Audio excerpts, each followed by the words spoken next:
សម្រាប់នៅថ្ងៃទី3កក្កដាដល់3សីហាមុនធួននឹងធ្វើការទម្លាក់នៅ event signing album មួយដែលជាការ free ទៅលើ skin special របស់ Hero Joy ហើយសម្រាប់នៅថ្ងៃទី3នេះដែរ promote diamond ឬក៏ពេជ្រពណ៌លឿងនឹងធ្វើការដាក់ឲ្យគ្នាយើងសន្សំផងដែរហើយសម្រាប់ skin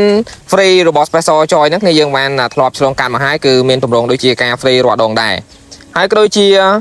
នៅល្ងាចនេះម៉ោង3 event MRBB X ជាមួយនឹង Street Fighter 6នឹងធ្វើការចេញមកឲ្យគ្នាយើងដែលមានចំនួន4 skin ហើយនៅក្នុងមួយ skin គឺស្មើនឹង1200 point ក៏ដូចជាមានការ free នៅ ticket ចំនួន2ដងឬក៏2លើផងដែរនៅលើកទី1នៅថ្ងៃទី10និងលើកទី2នៅថ្ងៃទី17ខែកក្កដាដោយមួយលើគឺមានការ free ចំនួន29 ticket គ្នាយើងហើយសម្រាប់គ្នាយើងណាដែលត្រូវការ top up នៅ Diamond ក៏ដូចជាការ full ticket គ្នាយើងសូមកុំភ្លេចណាជាមួយនឹង website របស់ admin ដែលមានឈ្មោះថា Thon Game Store ហើយសម្រាប់គ្នាយើងណាដែលចាប់យកភ្លាមក៏កុំភ្លេចដែរ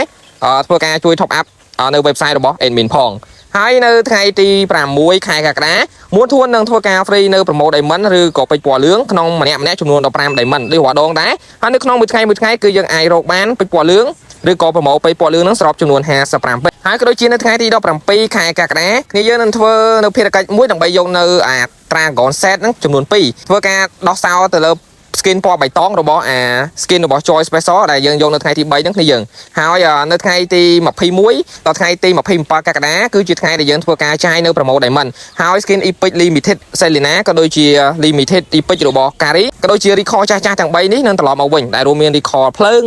record black hole និង record តកកហើយរបស់របរទាំងនេះនឹងដាក់ឲ្យប្រើប្រាស់ជាមួយនឹង promote diamond ឬក៏ពេជ្រពណ៌លឿងដែលគ្នាយើងចំណាយតែមួយពេជ្រ Q ទៅបានហើយក៏ដូចជានៅថ្ងៃទី17 skin alpha epic ដ៏ថ្មីស្លាងនឹងធ្វើការដាក់លក់ឲ្យគ្នាយើងនៅក្នុងការបង្វិលហើយបង្វិលហ្នឹងគ្នាយើងចំណាយសយបំផុតថោកបំផុតអត់តែ540ទេដល់គ្នាយើងសំណាងជាងហ្នឹងគឺគ្នាយើងចំណាយទៅជាងហ្នឹងដែលតម្លៃពេញនៃ skin ហ្នឹងគឺតម្លៃតែ899 diamond នេះគ្នាយើងអញ្ចឹងគ្នាយើងអាចចាប់យកបានភ្លាមគឺចំណេញជាងទុកឲ្យវាយូរហើយនៅថ្ងៃទី19ខែកក្កដាសម្រាប់គ្នាយើងណាដែលរងចាំនៅ skin MSC ឆ្នាំ2026របស់ Bagia នឹងធ្វើការចេញមកលក់ឲ្យគ្នាយើងហើយសម្រាប់ការ update នៅក្នុងវីដេអូនេះគឺមានតែប៉ុណ្្នឹងទេសម្រាប់គ្នាយើងណា